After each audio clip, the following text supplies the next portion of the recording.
compañero, me corresponde cerrar el debate en el cual han intervenido otros colegas, han hecho exposiciones muy densas y de mucho contenido y alcance que suscribimos enteramente. Ahora, el objeto, entre las muchas materias que se trataron y que requerirían debates colaterales más profundos, se trata aquí de aprobar un proyecto de acuerdo impecable en su contenido, presentado por el diputado Mateo, respecto, por supuesto, que de los resultados de esa estafa continuada que se produjo el pasado domingo. Simulacro. Ellos una vez hicieron un ejercicio diciendo que iban a hacer un simulacro. Dijimos que se trataba de un disimulacro. Y ese simulacro lo repitieron este fin de semana con resultados chicos representados por el Consejo Nacional Electoral. Pero bien, se trataba, digo, o se trata en el acuerdo que vamos a aprobar hoy, repito, impecable en su contenido, en su extensión, etcétera, de rechazar estas cosas que hicieron el domingo pasado, en un espectáculo más de la desvergüenza que ha caracterizado a este gobierno en todo su íter, en todo su trayecto. Yo, escuchando a los colegas, hacía un breve ejercicio memorístico de lo que ha significado Nicolás Maduro como una especie de cola de papagayo de este régimen nefasto que ya lleva 18 años, desde que llegó a la presidencia. Ustedes recuerdan que fue proclamado por el Consejo Nacional Electoral que preside la señora Lucena, y la diferencia fue de apenas 1.2% según el Consejo Nacional Electoral de los votos válidos emitidos en ese proceso, en el que votó aproximadamente entre el 68 y el 70% de los electores, y que arrojaron un resultado dramático, porque en los pocos meses que transcurrieron desde la muerte del ilustre comandante eterno hasta el momento que se hizo la elección, eso que se llama el chavismo perdió aproximadamente 1 millón de votos, de los cuales 650.000 fueron a dar al candidato de la oposición, secularmente acusado de ser el candidato de la derecha, de la oligarquía, del imperialismo, etcétera, etcétera, etcétera. Pero lo más importante no es eso, sino que en ese proceso tan discutido, tan cuestionado, tan sospechoso, la totalidad del electorado, incluyendo las bases chavistas, para que los resultados fueran inobjetables, se pidió no solamente que se abriera el porcentaje de cajas determinado en el muestreo del Consejo Nacional Electoral, sino que se abrieran todas las cajas y se ajustaran todos los votos. Y yo recuerdo que atenazado, angustiado, chorreado, por decirlo en lenguaje coloquial, esa noche en su alocución al país, un Nicolás Maduro tembloroso, vacilante, difuso, como suele ser él en todas sus intervenciones, simulando el coraje del que carece, dijo, escuchando el consejo que le dio Jorge Rodríguez, que se encontraba a su siniestra, digo siniestra como izquierda, pero también siniestra de siniestro, le dijo, le sopló, que dijera que se iba a abrir la totalidad de las cajas, y el país celebró aquel alarde de seguridad del recién proclamado presidente según el Consejo Nacional Electoral. Pero ¿qué ocurrió al día siguiente? Al día siguiente ocurrió que, consciente como estaba de aquel proceso electoral percudido, con gente que votó varias veces, con muertos sufragantes, con todos los atropellos que entonces convalidó el Plan República, comandado por más o menos los mismos militares alcahuetes que cabronearon el evento del pasado domingo, se negó a que se abrieran todas las cajas por dos ardides. Una declaración del propio Consejo Nacional Electoral diciendo que eso era técnicamente imposible y que no se podía violar un reglamento. Señor, frente al reglamento, la conveniencia política, la solución política y el clamor del país ameritaba, si era que ese presidente no quería comenzar su mandato manchado, que se abriera la totalidad de las cajas. Y el segundo argumento fue una decisión de la Sala Constitucional, entonces presidida por esa soberana alcahueta que era Luis Estela Morales, tan alcahueta como Gladys Gutiérrez, tan alcahueta como el Gordo Mendoza Joven y todos estos rufianes que sucesivamente han presidido la Sala Constitucional, que dijeron, no sé por qué artificio judicial, que no se podían abrir la caja, y ahí Nicolás creyó que se salvó. Pues bien, esa soberana estupidez, que a lo mejor tenía su fundamento en el juicio de que se ocultaran todos los votos y resultara una cantidad de votos distinta a la que proclamó el Consejo Nacional Electoral, nació por esa torpeza manchado de ilegitimidad. Bueno, las cargas como que se le fueron enderezando en el camino, porque por una situación meramente factual terminó siendo tolerado como presidente de la República. Bien, y yo a poco, antes de tomar esta tribuna, en orden de las reflexiones, sin dejarme ponerle atención a la intervención de los compañeros diputados, le pregunté a mi erudita amiga diputada Elsa Solórzano que me recordara el delito de estafa, porque ya mis días del aula son remotos y aunque tengo buena memoria, gracias a Dios, pedí que me perfeccionara y le dije, Elsa, este es el delito de estafa, y le recité el tipo legal y ella me hizo una pequeña corrección. Y sí, el delito de estafa, dice en el Código Penal, perfectamente aplicable por cierto a la política, el que con medios capaces de engañar la buena fe de otro, induciéndolo en error, obtuviere un provecho económico o de otra naturaleza, será castigado con pena de tal cual. Ese es el tipo legal del delito. Y yo me dije, caramba, ¿qué cosa es la metanoia? ¿Qué cosa es el sincretismo? Este es un rarísimo caso donde se confunde el tipo legal, la descripción del tipo legal con el delincuente mismo. Porque Nicolás Maduro es el delito de estafa, pero él es un estafador. Tú lees el delito de estafa y ves retratado a Nicolás Maduro. Siempre con medios capaces de engañar la buena fe de otro, induciéndolo en error, este marrazo que ejerce de facto la presidencia de la República obtiene siempre un provecho y una ventaja de carácter político. Bueno, con relación a esta cosa que nosotros denominamos, a falta de un término un poco más descriptivo, prostituyente. ¿Qué pasó? En determinado momento, alguien le recomendó que, como tenía los juego trancado, inventara algo supremo, disfrazándolo de algo bueno para lograr por esa vía lo que no podía obtener con votos ni con el respaldo popular. Fue cuando se les ocurrió a la prostituyente, con ese sistema chismo de elección, que ocurriera lo que ocurriera, iba a obtener un resultado numérico con control total de ese organismo. Incluso llegó a decir que invitaba a la oposición a que participara de ese ejercicio.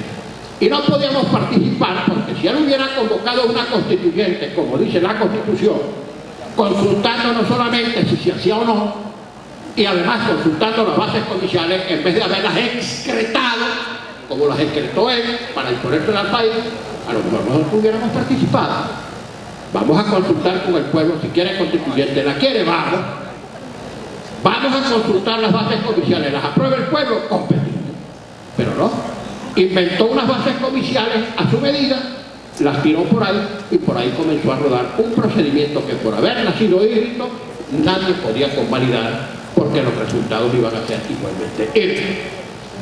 En la declaración que dimos el pasado domingo, los dirigentes de la oposición democrática venezolana, no en representación nuestra, sino en representación de un país asqueado de tener esta porquería que tenemos como régimen, dije algo que no tiene desperdicio respecto de la prostituyente y su resultado. Nació muerta y hoy simplemente están redactando la partida de función o le están haciendo el examen anatomopatológico al cadáver. Porque esos resultados no podían ser legítimos de ninguna manera cuando el origen del evento había sido un cadáver, un muerto, un aborto, vaya pues. Y de eso se trató. De esto se trató. Ahora, uno se pregunta, en los resultados de esos que anunció el Consejo Nacional Electoral, han podido dar cualquier cifra, pero era un hecho protuberante y notorio, y es aquí el retrato de la desvergüenza, no solamente del organismo electoral, sino de estos marrajos del régimen que necesitan de esos ardides para tratar de justificar lo injustificable. Se hizo un proceso que a ojos vistas fue un proceso lánguido, al que no concurrió nadie. Y cómo sería de lánguido y de vergonzante y de ausentista que los agentes del Plan República, los alcahuetes de este régimen, no permitieron el acceso a los centros de votación.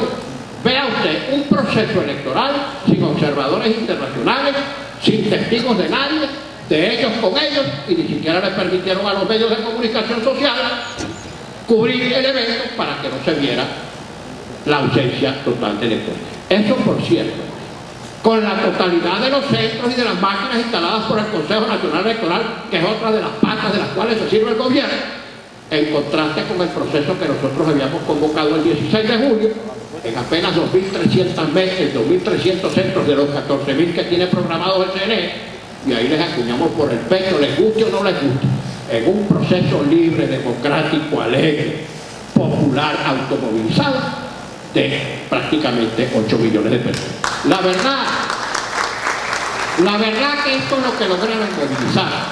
La verdad es que lo que estos lograron movilizar fue el 10, el 12% del registro. Ya lo han dicho aquí, lo dijo el colega Mateo, lo hemos repetido todos, aproximadamente 2.400.000 electores, torciéndole el brazo a los funcionarios públicos, poniéndoles prácticamente un cañón en la cabeza, amenazándolos con hambre, con despido, con todo lo que suele hacer una dictadura cuando quiere mantenerse en el poder. Y no obstante, ese pobre resultado. El problema que tiene este gobierno y los organismos que lo alcahuetean, pasando por las Fuerzas Armadas, es que nadie les cree lo que dicen, porque lo que dicen contraría lo que la gente está percibiendo directamente con sus sentidos cada vez que ellos hacen, dicen o proponen algo. Y esa es la tragedia que tiene el gobierno. Ahora bien, ¿qué es lo que va a ocurrir? Por supuesto, que ellos van a instalar aquí su porqueriza. Ellos van a instalar ahí su manada. Ya vimos, para asombro de la decencia, de la inteligencia y de la urbanidad, algunos de los candidatos que ellos se atrevieron a presentar para competir en esas cosas. Ciertamente hay algunos que sabrán leer y escribir, no lo pongo en duda. Pero yo creo que la buena mayoría de los que ahí están no es capaz de aprobar un electroencefalograma. Esa es una horda de psicóticos los que han llevado ahí para vengarse o para tratar de consumar cualquiera de los despropósitos que este gobierno tiene en mente para poder mantenerse en el poder. Muy bien, han dicho que van a sesionar aquí. Y por supuesto, si ellos vienen a sesionar aquí por simple desafío o reto, simplemente para provocar una confrontación física personal con quienes estamos desarmados frente a ellos, que además de estar armados y además de ser matones y además de ser pandillas y además de estar acostumbrados a la agresión física, van a venir artillados y de ñapa, protegidos por la Guardia Nacional, que aquí vegeta. Es una confrontación a la que nosotros no le vamos a salir corriendo, pero tampoco vamos a tener frente a eso la vocación del bonzo que se va a echar gasolina y se va a tirar un fósforo encima para que lo achicharre. Nosotros tenemos que cumplir con nuestro deber aquí o donde sea, porque a nosotros nos eligieron 14 millones de venezolanos y nuestra representación no puede hacerse obligatoria porque una pandilla ocupe el espacio físico del Palacio Federal Legislativo. ¿Hasta dónde va a llegar esto? Nadie lo sabe. Nadie lo sabe. Este es un gobierno que se sigue manteniendo en el poder de facto. Este no es un gobierno de derecho. No respeta la Constitución, no respeta las leyes, no respeta la voluntad popular. Solo ha sido de la estafa, del fraude, del respaldo de las Fuerzas Armadas, de las decisiones del Tribunal Supremo de Justicia y de las decisiones del Consejo Nacional Electoral. Es mucho lo que tenemos que reflexionar frente a esta realidad que tenemos.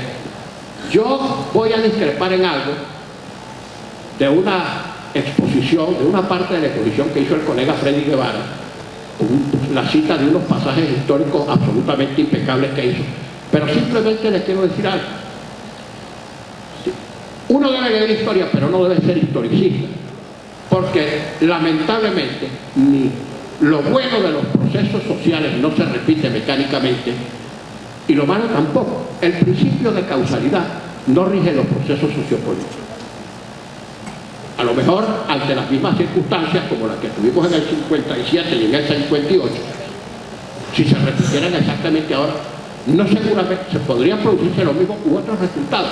No le apliquemos ese causalismo, pero simplemente veamos que frente a nuestras circunstancias hay constantes que nosotros tenemos que ver cómo abordar. Por ejemplo, sería una inocentada de parte nuestra abordar este proceso si creyéramos que estamos frente a un gobierno democrático. Tenemos que partir de la premisa que vamos a contender y tenemos que seguir contendiendo con un régimen que es una dictadura, que no respeta la Constitución, que no respeta las instituciones, salvo cuando están a su servicio, que está dispuesto a llevarte por delante lo que sea, incluso físicamente, incluso con el asesinato, con el atentado, con la cárcel, con la violación a los derechos humanos, cualquier cosa que se le ponga en el camino, porque lamentablemente el miedo, el culillo que tiene este régimen de bandidos, y tienen razón de tener culillo porque son unos delincuentes que cuando dejen el gobierno van a ir presos, quieren mantenerse en el poder a como de lugar por culillo, por miedo. Lamentablemente ese miedo lo estamos pagando 35, 36 millones de venezolanos. Esa es la tragedia. Que el miedo del gobierno, el precio a que el gobierno se cure del miedo manteniéndose en el poder, lo estamos pagando 36 millones de venezolanos. Esa es la tragedia. Pero en fin, tenemos que encarar y ver qué es lo que vamos a hacer y cómo vamos a proceder frente a un gobierno que es una dictadura.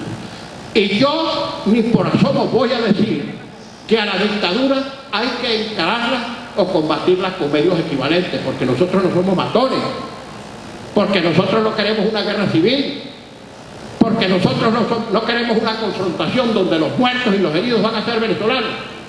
Tenemos que tener, eso sí, mucha constancia y mucha firmeza para luchar por el ejercicio de nuestros derechos aún frente a una dictadura, porque sepan, estimados colegas, sepan y sepan el pueblo venezolano, que al final las dictaduras no salen con balas, sino que salen con votos.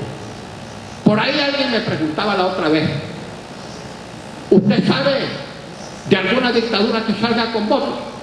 Sí, y le señalé todos los casos de la dictadura, sobre todo las latinoamericanas más recientes que han salido con votos. Pinochet y su pandilla de militares asesinos chilenos salieron con votos, eso sí. El pueblo chileno tuvo que echarle mucha bola durante 20 años para salir de esa tragedia. Argentina salió de la dictadura militar con votos.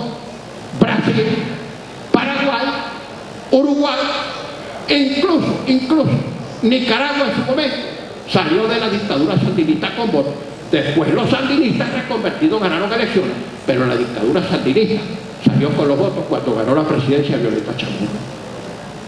Entonces, que nadie se vuelva loco, que no desesperemos. Y por favor, que a nadie se le ocurra tirar dados en el sentido de creer que la solución a esta tragedia es un golpe militar. Y lo vuelvo a repetir, no sé cuántas veces lo he dicho, y lo vuelvo a repetir. Caramba, si esta es una dictadura que están sosteniendo los militares. Y no me vengan con que solamente el alto mando, porque el alto mando son 7, son 8, no sé cuántos son, y cuántos son la totalidad de las Fuerzas Armadas, que si no están de acuerdo, coño, pero no dicen nada. Que si están muy disgustados como nosotros, pero no dicen ni pío. Y que recuerden que de conformidad con la Constitución, nadie, militar ni civil, está obligado a cumplir órdenes manifiestamente inconstitucionales. Y las Fuerzas Armadas que en este momento actúen protegiendo, defendiendo, conectando o cabroneando al régimen de Nicolás Maduro, están violando el artículo 25 de la Constitución, y que lo tengan bien claro. Esta es una dictadura militar, sostenida por militares, y nadie quiere un golpe para salir de unos militares y entramos en otros. La salida que queremos, y lo volvemos a repetir, es democrática, es constitucional, es pacífica y es electoral. Y por eso mismo rechazamos esta planta, esta porquería de pseudo Asamblea Nacional Constituyente, y sostenemos el derecho de los venezolanos de seguir representados en esta Asamblea Nacional, que es producto del voto limpio de más de 14 millones de electores. Muchas gracias.